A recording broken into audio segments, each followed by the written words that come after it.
5 Americans released by Iran as part of a prisoner swap have arrived back in the United States. They were released Monday, then flown to Qatar, which helped broker the deal in which the United States agreed to drop charges against 5 Iranians in the United States. In addition, the Biden administration cleared the way for Iran to access $6 billion of its own money that had been frozen in a bank in South Korea. As part of the deal, the money will only be available to Iran to purchase food, medicine, and other non-sanctionable items. 3 of the prisoners released by Iran have been identified publicly. Siamak Namazi, who's been detained since 2015, Murad Tabaz, an environmentalist jailed since 2018, and Ahmad Shargi, who was also arrested in 2018. The names of the other 2 have not been publicly released.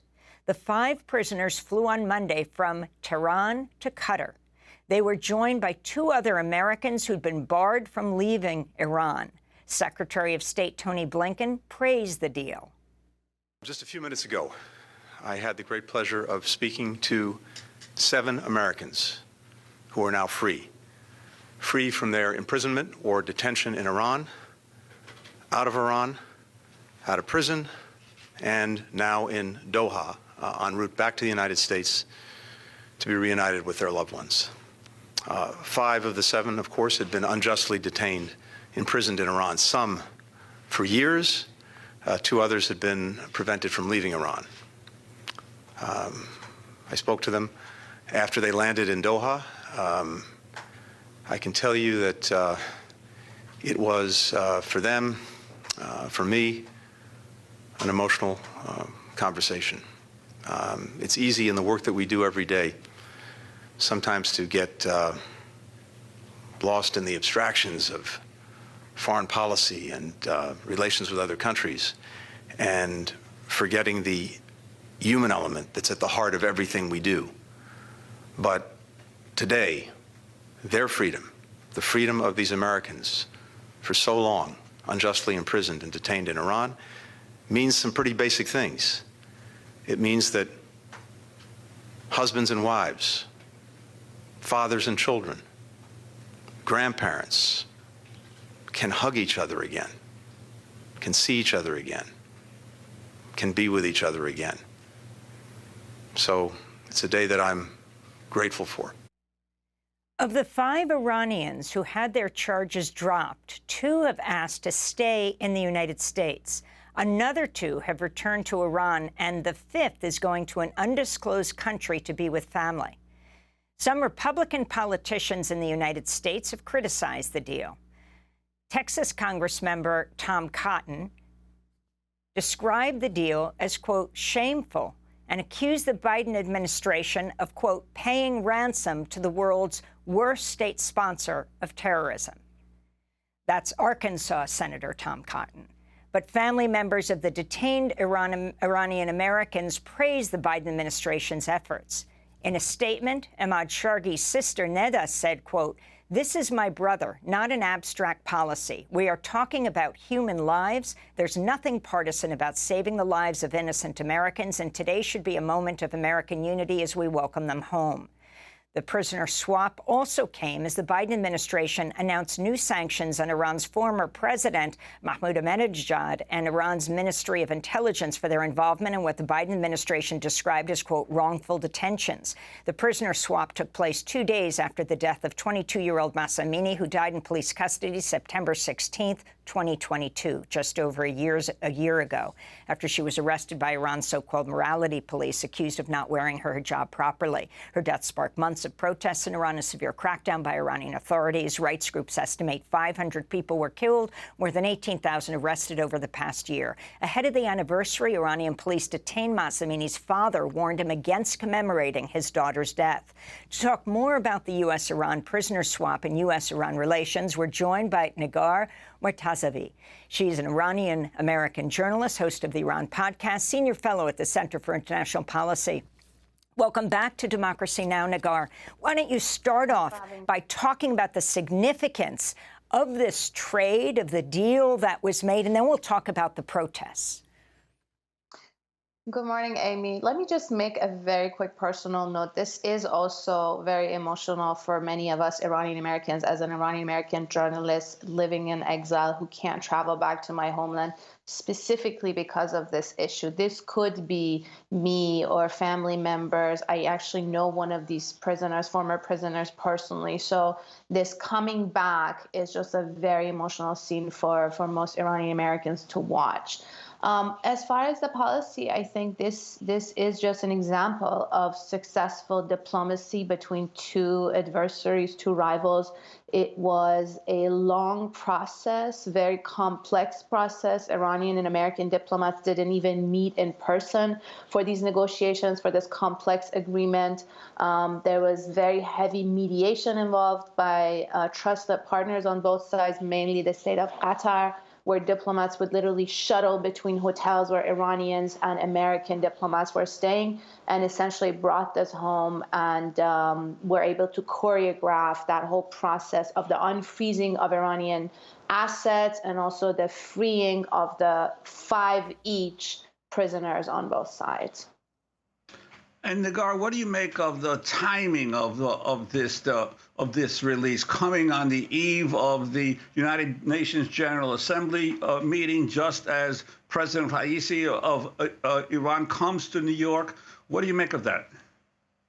Well, I'm not exactly sure how much of this was timed, although it is a pattern that when domestic issues and problems, or I would say repression, and dissent increases, Iran has been trying to do more outreach and more sort of external gains or diplomatic achievements. And this could be one of those. But it's also, let's not remember, this was about a year of intense negotiations, about 8 rounds of those indirect negotiations that I talked about, and it was very much reliant on a financial transaction, this big sum of money, $6 billion that was sitting in South Korea for years, had to be transferred to Europe, be converted, and then go into, be transferred to a bank in Qatar where the Qatari government will have oversight. So I guess both sides wanted this to be done as soon as possible, and that money was, what we got reporting was that it was transferred finally last week,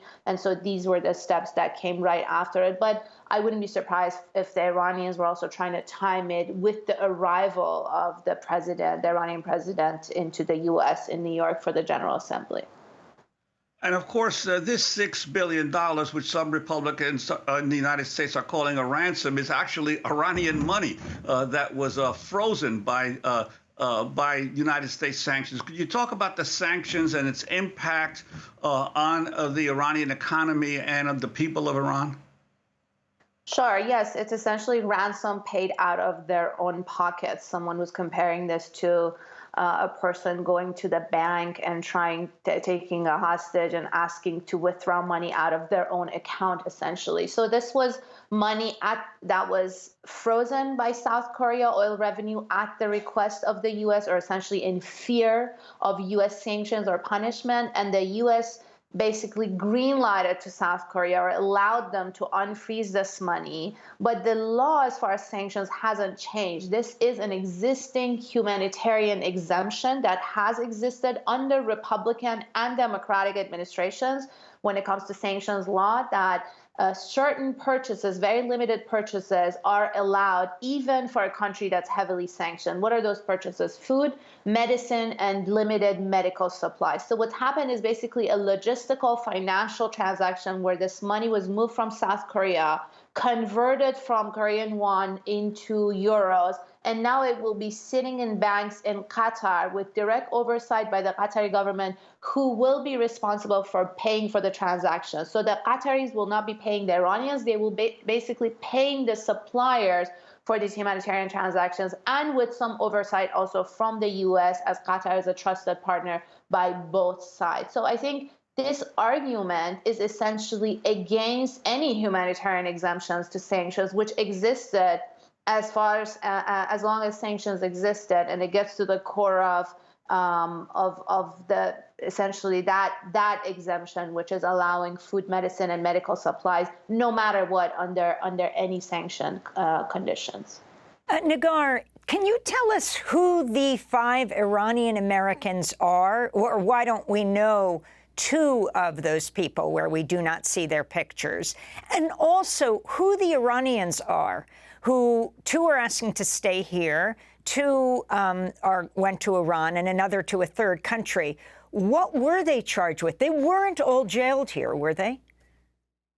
No, so I'll tell you briefly. On the Iranian side, 2 have asked, and their families had asked to remain anonymous. It's just the personal decision of the families. It's sort of that balance. Do you go all out with the media attention to bring more pressure and increase the chance of your loved one being released, or do you keep quiet and try to resolve this with quiet diplomacy? You know, there's 2 theories, 2 ways of doing this, and these 2 families decided to keep it quiet, and they assumed it would increase the chances of them being released. And I think they still try to remain private and not have the names out. So it was as a personal decision of the detainees and their families. The other 3, Siamak Namazi, Emad Sharqi, and Murad Tahbaz, Iranian American. Murad Tahbaz actually British as well as American, so triple nationality. Siamak Namazi, an Iranian American businessman, had been held the longest, since 2016 in Iran. He's essentially, as he says, has been left behind or forgotten by multiple administrations over the years of his detention. Emad Sharqi, also a businessman from this area, the DC area. And Murad Tahbaz is an environmentalist, Iranian-American environmentalist from the Connecticut area.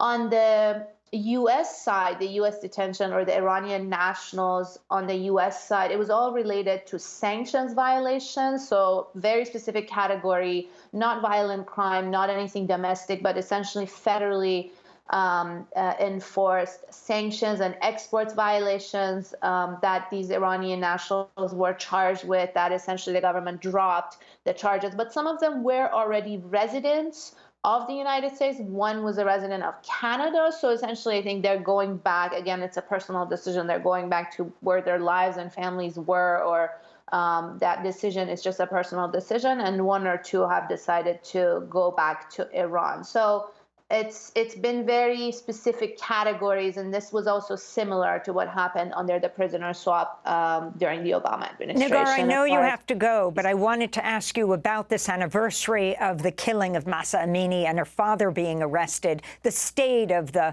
protest movement in Iran right now, as the president of Iran addresses the UN General Assembly. Sure, I have a little bit of time. The anniversary was essentially prepared with a very heavy security presence, pressure on families, pressure on activists, universities, anyone who could potentially show any leadership in bringing about a mass movement against a state. The government essentially tried to prevent that with lots of preemptive pressure.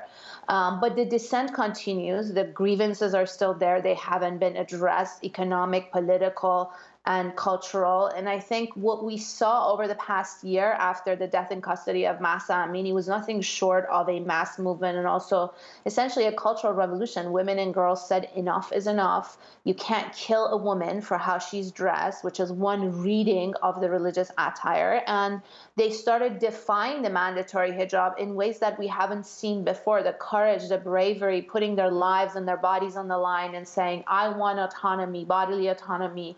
I'm going to start dressing the way I want. Young girls, schoolgirls. So the bravery and the courage has been amazing to watch, and it's been constant, ongoing over the past year, and still continues. But as far as mass protests, like the way we saw last year, the government and security forces have tried very hard to prevent that.